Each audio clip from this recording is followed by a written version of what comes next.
ओम गणेशाय नमः। करवा चौथ का व्रत कार्तिक माह की कृष्ण पक्ष की चतुर्थी तिथि को मनाया जाता है।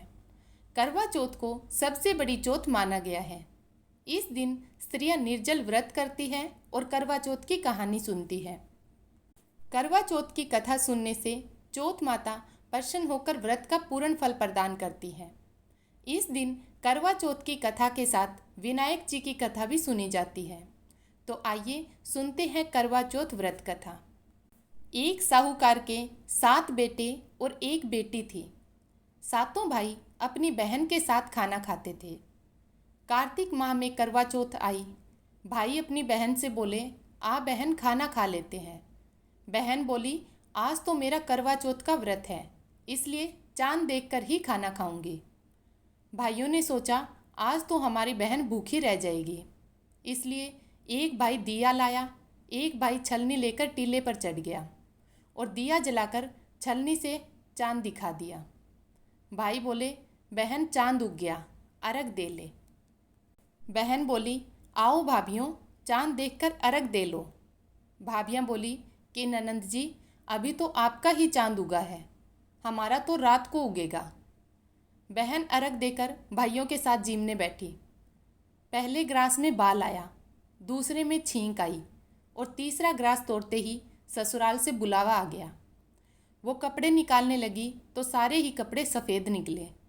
माँ बोली, तेरे भाग्य में जो लिखा है वही होगा। माँ ने उसे सफ़ेद कपड़े ही पहना दिए और हाथ में सोने का रुपया दिया और कहा, जो तुझे पूरा आशीर्वाद दे उसे यह सोने का रुपया दे देना और पल्ले को मोड़कर गांठ दे देना। रास्ते में सब औरतें भाइयों का सुख देखना की आशीष देती, लेकिन किसी ने भी सुहाग का आशीष नहीं दिया। वो आगे गई तो उसे पूरा आशीर्वाद किसी ने नहीं दिया। एक छोटी सी ननंद पालने में सो रही थी। वो बोली, सीली हो सपूती हो, 7 पूत की माँ हो, थारा अमर सुहाग हो। तो उसने सोने का रुपया ननंद को देकर पल्ले के गांठ बांध ली। घर में गई तो रोना कूटना लगा था। उसका पति मर चुका था। वो बोली, मैं तो अपने पति को जलाने नहीं दूंगी, मेरे लिए तो अलग से झोंपड़ी बनवा दो, मैं भी इनके साथ जंगल में ही रहूंगी। उसकी सास रोजाना बची खुची ठंडी बासी रोटी भेज देती और कहती, जा मुर्दा सेवनी को रोटी दे आ। ननंद रोज उसको जंगल में ही खाना दे आती। अब गाजती धोती माँ ही चौथ आई। करवा ले 7 भाइयों की प्यारी करवा ले, दिन में चांद उगानी करवा ले, बहुत भूखी करवा ले। वह बोली, माता, वो मेरे पिछले जन्म के दुश्मन थे, तुझे मेरा सुहाग देना पड़ेगा। माता बोली, मेरे से बड़ी बैसाख की चौथ आएगी, उसके पैर पकड़ लेना। बैसाख की चौथ आई, उसके पैर पकड़ लिए तो चौथ माता बोली, छोड़ पापिन मेरे पाँव। वो बोली, माता, वो मेरे भाई नहीं थे, पिछले जन्म के बेरी दुश्मन थे, आपको तो मेरा सुहाग देना ही पड़ेगा। माता बोली, मुझसे बड़ी भादवे की चौथ आएगी, उसके पाँव मत छोड़ना, अगर उसके पाँव छोड़ दिए तो तुझे कहीं जगह नहीं है। भादवे की चौथ आई। करवा ले भाइयों की प्यारी करवा ले, दिन में चांद उगानी करवा ले, बहुत भूखी करवा ले। उसने माता के पैर पकड़ लिए। तब चौथ माता बोली, छोड़ पापिन, मेरे पैर पकड़ने लायक नहीं है। वो बोली, हे माता, वो मेरे भाई नहीं, पिछले जन्म के दुश्मन थे, आपको बताना ही पड़ेगा, मैं क्या करूं? माता बोली, तुझे इतनी शिक्षा कौन दे गया?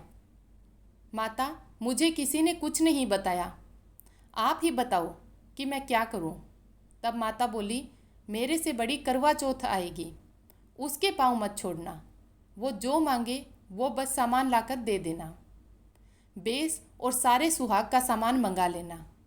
दूसरे दिन ननंद रोटी देने आई तो वो बोली, ननंद जी, काजल, मेहंदी, बिंदी, रोली, मोली, सारा सुहाग का सामान लाना और बेस भी लाना। ननंद ने एक एक करके सारा सामान ला दिया। कार्तिक की करवा चौथ आई। करवा ले, दिन में चांद देखनी करवा ले, बहुत भूखी करवा ले। वो बोली, माता, वे मेरे पिछले जन्म के दुश्मन थे, और ये कहकर उसने माता के पैर पकड़ लिए। छोड़ पापिन मेरे पाँव, तू मेरे पाँव पकड़ने लायक नहीं है। माता, आपको मेरा सुहाग देना ही पड़ेगा। तेरे पास जंगल में सुहाग की क्या चीज़ है? वो बोली, माता आप मांगो, वो सभी है। माता बोली, रोली, मोली, सठेली, गठेली, पतासा, गेहूँ, करवा, जलेबी ला। उसने सभी चीज़ें निकाल कर दे दी। माता बोली, तुझे ये ज्ञान कहाँ से आया? वह बोली, हे माता, मुझे जंगल में ये ज्ञान कौन देगा? मुझे तो सारा ज्ञान आपने ही दिया है। माता ने सारी सुहाग की चीज़ों को घोलकर छींटा दे दिया तो उसका पति अकड़कर बैठ गया और जाते हुए माता ने झोंपड़ी को लात मारी तो महल हो गया। सुबह ननंद खाना देने आई तो वो बोली, मेरे भाई भाभी कहाँ गए? भाभी ने ऊपर से आवाज़ लगाई, ननंद जी आओ, हम तो यहाँ बैठे हैं। ननंद ने पूछा, भाभी ये सब कैसे हुआ? भाभी बोली, रात में चौथ माता आई थी, वो ही ये कर गई। जाओ ननंद जी, माता जी को बोलो कि पुरानी चौथ का उजलुआओ और नई घड़ुआओ और हमें गीत गाते हुए लेने आओ। ननंद माँ को जाकर बोलती है, माँ, भाभी ने तो भाई को जिंदा करवा दिया। और भाभी बोलती है कि उनको गीत गाते हुए लेने आओ। सासू गीत गाती हुई बहू को लेने गई। बहू सास के पैरों में पड़ी और कहने लगी कि यह तो आपके भाग्य से ही हुआ है। सासू कहने लगी कि नहीं, यह तो आपके भाग्य से ही सही हुए हैं। सासू बोली, बहू घर चलो, और चौथ माता का उजमन करके सास बहू बेटे को घर लेकर आ गई। हे चौथ माता, जैसे आपने साहूकार की बेटी को सुहाग दिया वैसे सबको देना। करवा चौथ की कहानी कहते को, सुनते को, हुंकारा भरते को सबको देना। जय चौथ माता।